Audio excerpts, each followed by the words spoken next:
Detektif Akmal menahan napas, lalu kemudian melepaskannya dengan lega. Saat akhirnya ketiga orang tersebut berlalu, Akmal belum berani untuk bertindak lebih. Dua orang pengawal tersebut juga memiliki pistol. Jika Akmal mencegat mereka sekarang, pasti akan terjadi keributan yang akan mengundang kedatangan para pengawal lainnya. Karena itu, Akmal tetap memilih untuk bersembunyi. Setelah merasa cukup aman, Akmal kembali menyelinap keluar dari gudang tersebut. Ia harus segera keluar dari gedung tersebut sebelum kehadirannya diketahui oleh para pengawal yang bisa saja memergokinya.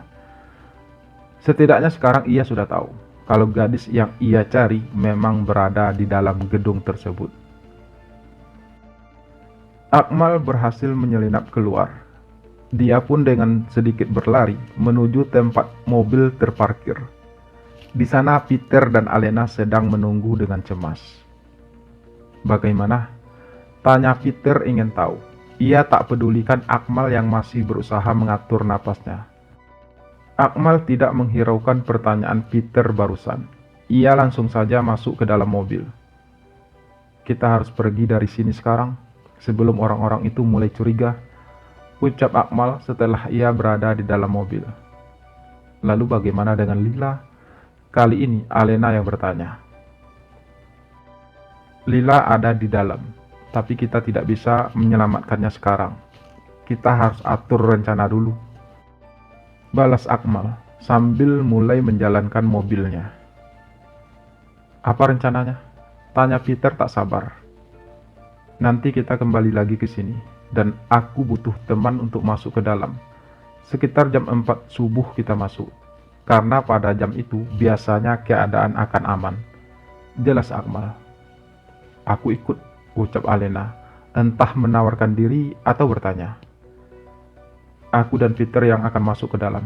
Kamu tunggu di mobil dan bersiap-siap untuk menjalankan mobil saat kami sudah kembali nanti," ucap Akmal kemudian. Alena pun akhirnya hanya bisa diam. Ia sebenarnya tidak tahu pilihan mana yang terbaik untuknya saat ini, menunggu di mobil atau ikut masuk ke dalam. Baginya sama-sama besar resikonya. "Lalu kita akan kemana menunggu jam 4? Peter bertanya dari belakang. "Kita ke rumahku untuk beristirahat dan juga mengambil beberapa perlengkapanku di sana," balas Akmal. Mobil itu pun melaju menuju rumah Akmal yang berjarak kurang lebih 10 km dari situ.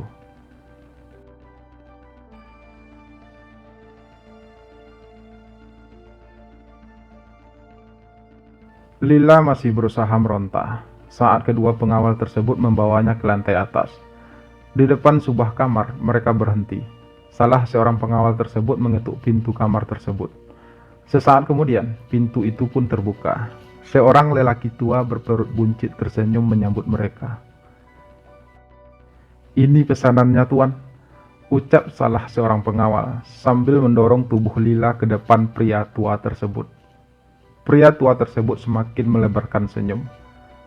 "Bawa masuk ke dalam," ucapnya. Kedua pengawal tadi segera mendorong tubuh Lila agar ikut masuk. Sementara Lila masih terus berusaha meronta melepaskan diri. Sesampai di dalam, kedua pengawal pun melepaskan pegangannya pada tubuh Lila. Lalu mereka berdua pun pamit keluar. Lila hanya berdiri menatap lelaki tua yang ada di depannya sekarang. "Anda siapa?" tanya Lila cukup berani setelah kedua pengawal tadi meninggalkan mereka berdua. Lila sadar, kalaupun saat itu hanya ada lelaki tua tersebut, dia juga tidak bisa kabur. Pintu kamar itu sudah terkunci. Untuk itu, Lila pun berusaha menjalin komunikasi dengan lelaki tua tersebut, agar ia punya banyak waktu untuk terus memikirkan cara untuk kabur. "Panggil saya Om Hadi," ucap laki-laki tua itu akhirnya. "Saya adalah orang yang telah membeli kamu malam ini, dan saya membeli kamu sangat mahal, karena katanya kamu masih perawan," lanjut laki-laki itu dengan gaya angkuhnya. Lila menelan ludah pahit mendengarkan hal tersebut. Meski ia sudah mendengarkan semua cerita tentang tempat ini dari Atika, teman satu kamarnya, ia tetap saja merasa mual mendengarkan hal tersebut. Jadi malam ini kamu milik saya. Kamu harus mengikuti keinginan saya. Laki-laki itu berucap lagi, sambil mulai melangkah mendekat. Saya tidak sudi melayani Anda. Suara Lila bergetar. Kamu tidak bisa menghindari ini. Kamu sudah saya bayar. Balas laki-laki itu tajam. Lila terdiam, karena Om Hadi sudah memegang kedua pundaknya. Kamu cantik sekali, bisik Om Hadi berusaha menggoda. Lila berusaha menepis tangan Om Hadi, tapi cengkeraman Om Hadi justru semakin kuat. Tapi Lila tidak kehabisan akal. Ia mengangkat lututnya, lalu menendang bagian sensitif milik Om Hadi. Ah! Om Hadi terjerit. Tangannya pun terlepas. Lila segera memanfaatkan kesempatan tersebut. Ia berlari menuju pintu. Tapi sayangnya, pintu itu sudah terkunci. Dan kunci ada di atas meja di samping ranjang. Lila hendak mengambil kunci tersebut, tapi Om Hadi kembali mencegatnya. Lepaskan saya, teriak Lila sambil terus berusaha melepaskan diri dari dekapan Om Hadi. Kamu tidak akan bisa kemana-mana, ucap Om Hadi kasar. Ia mendorong tubuh Lila ke atas ranjang.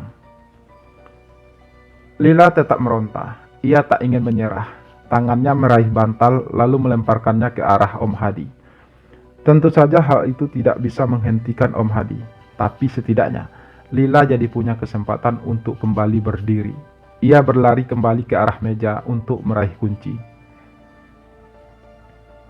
Om Hadi sekali lagi berhasil meraih tubuhnya. Lila kembali meronta, sampai ia melihat di atas meja ada sebuah telepon. Tangannya berusaha meraih telepon tersebut, dan saat ia berhasil mendapatkan telepon itu, ia pun melayangkan telepon tersebut ke arah Om Hadi. Om Hadi coba menghindar, tapi terlambat. Telepon itu telah mengenai kepalanya. Sekali lagi, Om Hadi mengerang kesakitan. Lila pun segera meraih kunci kamar dan berlari ke arah pintu. Dengan tangan gemetar, ia berusaha membuka pintu tersebut. Sementara Om Hadi masih terus berusaha mendekatinya, sambil terus memegangi kepalanya yang sakit. Dengan susah payah, akhirnya Lila berhasil membuka pintu itu. Ia segera berlari ke bawah. Namun, dua orang pengawal tadi melihatnya. Mereka berusaha mengejar Lila. Saat menuruni tangga, Lila terpeleset. Ia pun jatuh bergulingan ke bawah. Kedua pengawal segera menangkapnya. Kepala Lila terbentur ubin tangga. Keningnya berdarah. Tapi Lila masih sadarkan diri. Ia terus berusaha melawan. Namun kedua pengawal itu telah berhasil membekuknya. Om Hadi pun tiba di sana. Ia terlihat sangat marah. Bawa perempuan brengsek ini pergi dari sini. Saya tidak membutuhkannya lagi, ucap Om Hadi dengan nada tinggi. Setelah berkata demikian, Om Hadi pun segera berlalu dari sana. Kedua pengawal tersebut pun menyeret Lila untuk kembali ke kamarnya. Mereka tak pedulikan kening Lila yang berdarah. Bagi kedua pengawal tersebut, itu merupakan hal biasa. Bukan sekali dua kali seseorang berusaha lari dari kamar tamu. Apalagi bagi para perempuan yang baru pertama kali menerima tamu. Tubuh Lila mereka lempar dengan kasar untuk memasuki kamar tempat Lila disekap. Lila terduduk. Tubuhnya terasa sakit. Tapi ia merasa sedikit lega. Setidaknya untuk sementara ia selamat dari cengkraman laki-laki tua hidung belang yang mengaku bernama Om Hadi tadi. Kamu gak apa-apa? Atika, teman sekamar Lila, coba membantu Lila untuk berdiri. Saya gak apa-apa. Ini jauh lebih baik daripada saya harus melayani laki-laki bejat itu, balas Lila sambil berjalan menuju dipan kecilnya. Kamu mungkin bisa bebas malam ini, tapi kamu belum tentu bisa bebas untuk malam-malam selanjutnya, ujar Atika. Dulu saya juga seperti itu, tapi akhirnya saya menyerah, karena bos tidak akan tinggal diam jika kita terus melawan, lanjut Atika kemudian. Lila menarik napas berat. Ia bertekad untuk bisa keluar dari tempat terkutuk tersebut, tapi ia benar-benar tidak tahu bagaimana caranya. Jangan berpikir untuk kabur. Suara Atika terdengar lagi. Sekalipun kamu berhasil kabur, bos tidak akan membiarkan kamu bebas begitu saja. Mereka akan mencarimu sampai ketemu, dan mereka akan membunuhmu di tempat. Sudah banyak para gadis yang mengalami hal tersebut. Lanjut Atika. Apa yang membuat kamu tetap bertahan? Tanya Lila ingin tahu. Satu-satunya cara untuk tetap bertahan ialah dengan mengikuti keinginan mereka, balas Atika. Tapi aku tidak ingin menghabiskan hidupku di sini, ucap Lila lemah. Kita nggak punya pilihan Lila. Pilihan kita hanya satu, yakni mengikuti keinginan mereka, balas Atika. Kita harus bisa kabur dari sini Atika, pasti ada caranya, ucap Lila lagi. Saya sudah lebih 4 bulan berada di sini Lila. Bangunan ini dijaga dengan ketat. Tidak ada yang bisa kabur dari sini. Sekalipun ada, seperti yang saya katakan tadi, mereka akhirnya pun dibunuh, balas Atika. Sekali lagi Lila bergidik, hatinya tiba-tiba ciut. Tapi ia juga tidak ingin pasrah begitu saja. Karena itu ia terus berpikir untuk bisa kabur dari tempat itu.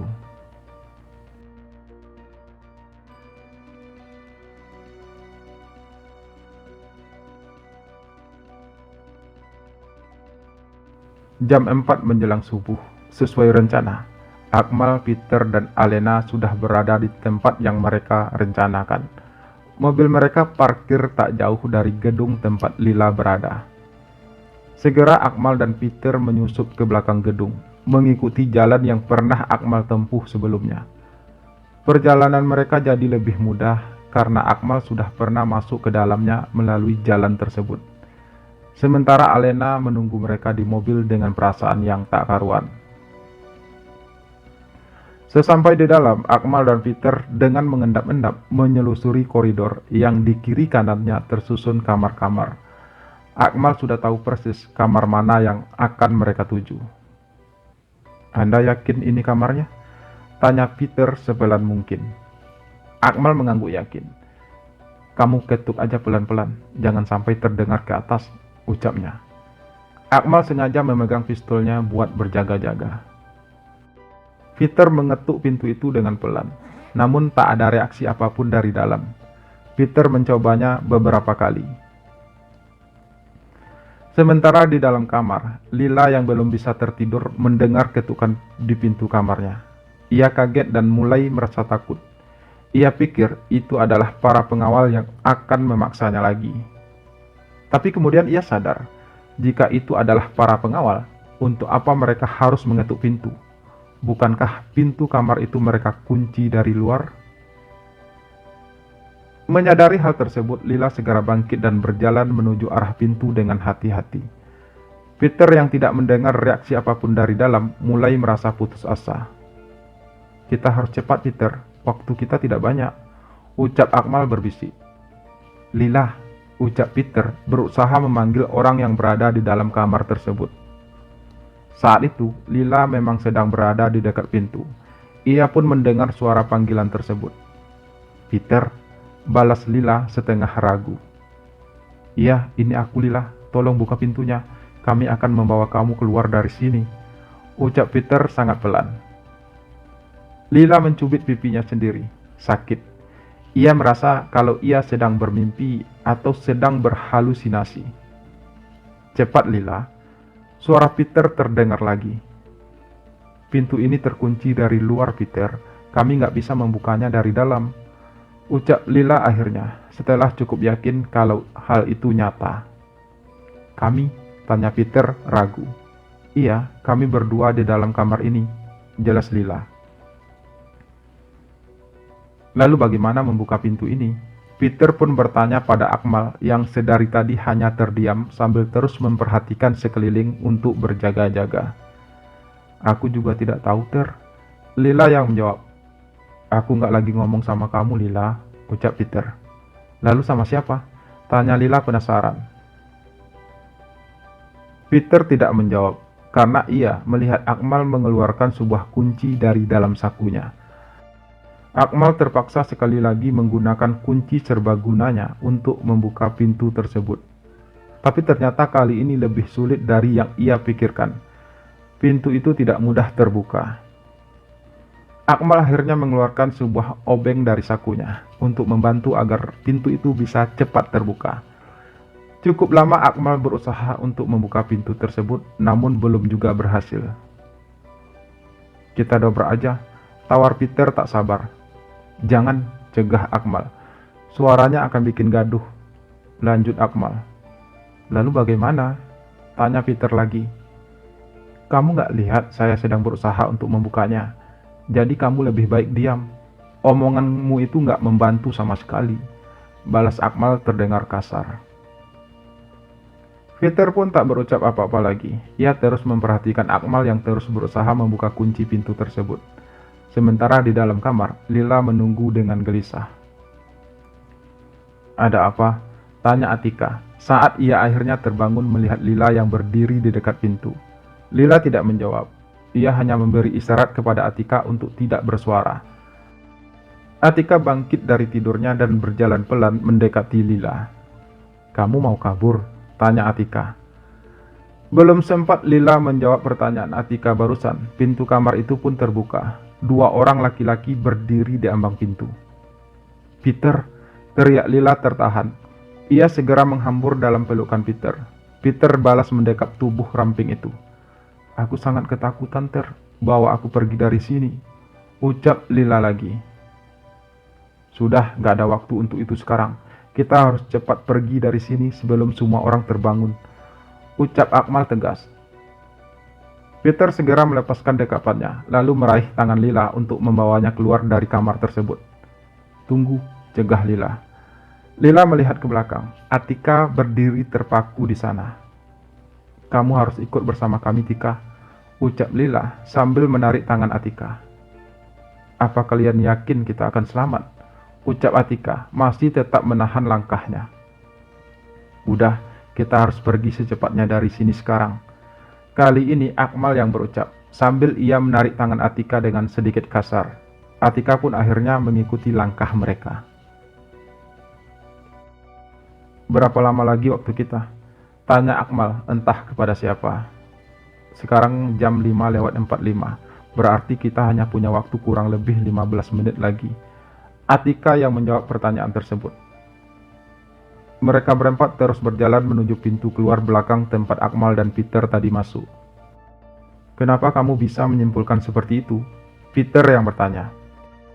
"Karena setiap jam 6 pagi, para pengawal akan memeriksa setiap kamar yang ada di sini.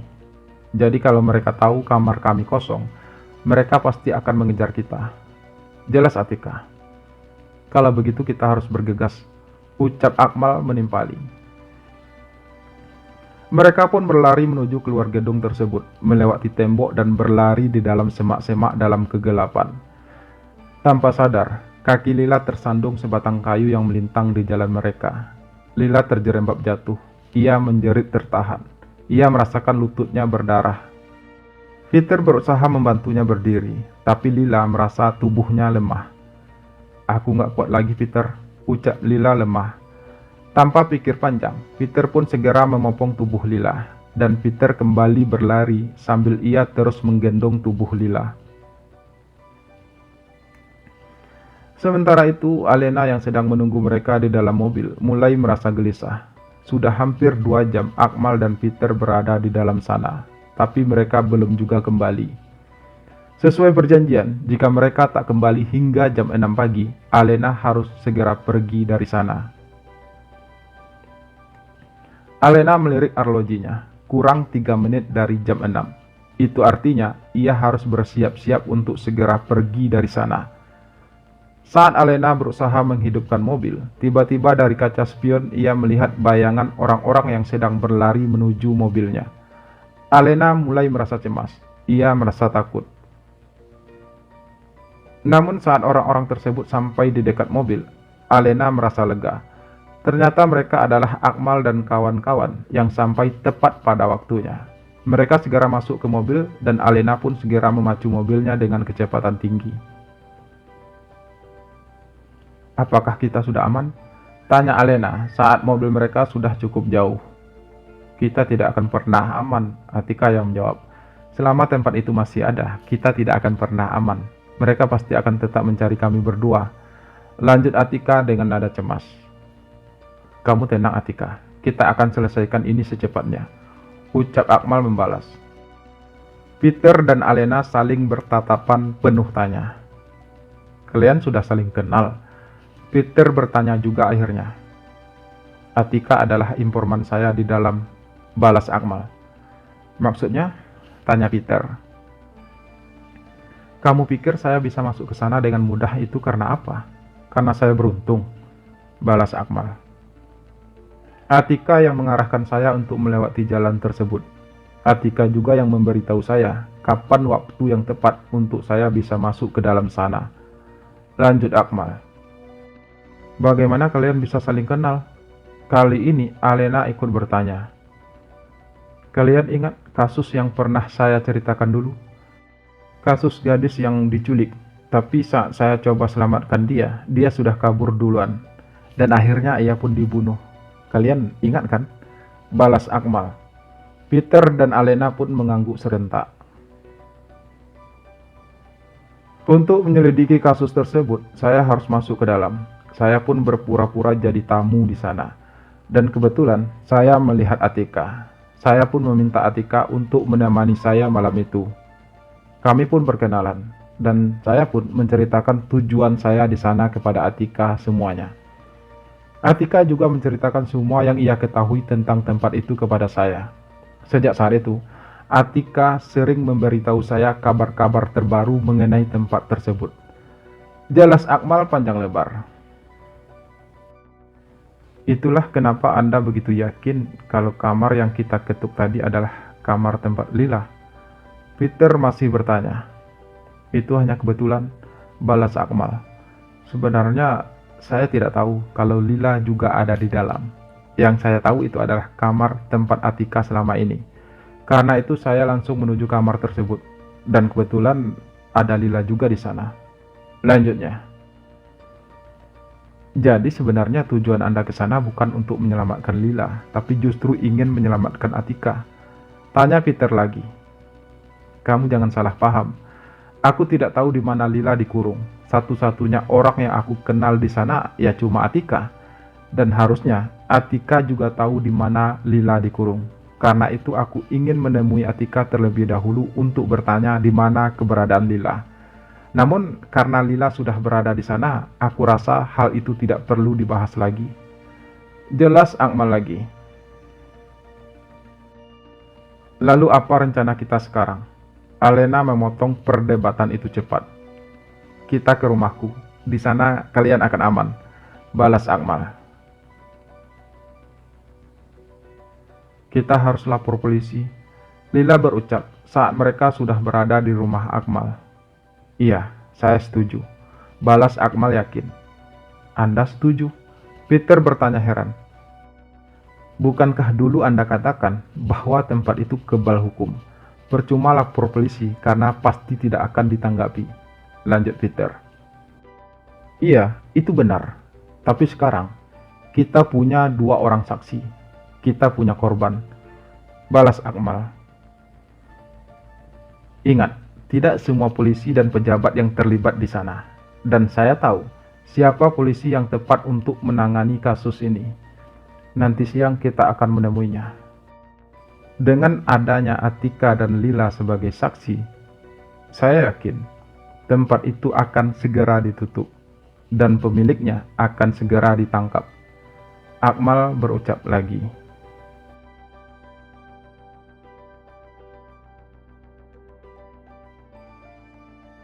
Siang itu, Akmal dan teman-temannya itu pun melaporkan hal tersebut. Dengan kesaksian langsung dari Atika dan Lila, kasus itu bisa terungkap dengan mudah. Pihak polisi pun segera bertindak. Mereka menggerebek tempat tersebut, mengamankan para korban yang masih berada di sana, menangkap semua yang terlibat, termasuk pemilik tempat tersebut. Lila, Atika, dan beberapa orang gadis yang pernah jadi korban tempat tersebut menjadi saksi utama dalam kasus tersebut. Si pengusaha pemilik tempat itu akhirnya dipenjara sesuai dengan hukum dan undang-undang yang berlaku. Tempat prostitusi tersebut akhirnya tutup untuk selama-lamanya. Bangunannya menjadi sitaan negara. Lila sangat lega mengetahui semua itu. Kini tidak ada lagi yang perlu ia takutkan. Ia bisa melanjutkan hidupnya kembali. "Terima kasih ya, Ter," ucap Lila suatu hari di kampus. "Aku senang kamu selamat," balas Peter. "Kamu sudah melakukan banyak hal untukku," ucap Lila. "Apapun akan aku lakukan untuk bisa menyelamatkan kamu, Lila," balas Peter. "Kenapa?" tanya Lila pelan. "Karena aku telah jatuh cinta padamu," balas Peter. "Kenapa kamu tidak pernah mengatakannya selama ini?" tanya Lila. "Karena aku belum punya keberanian untuk mengatakannya. Dan sekarang aku tak ingin memendamnya lagi. Aku cinta kamu, Lila. Maukah kamu menjadi pacarku?" ucap Peter penuh perasaan. "Iya," balas Lila sangat pelan. "Apa? Aku gak dengar loh," ucap Peter dengan nada menggoda. "Iya Peter, aku mau," balas Lila akhirnya. Peter tersenyum senang. Butuh perjuangan yang sangat panjang untuk bisa memiliki gadis impiannya. Dan hal itu membuat Peter yakin kalau Lila adalah gadis yang tepat untuknya. Lila pun menyandarkan kepalanya di bahu kekar Peter. Ia merasa sangat bahagia. Peter adalah sosok laki-laki yang sangat bertanggung jawab, dan Lila merasa nyaman berada di sampingnya.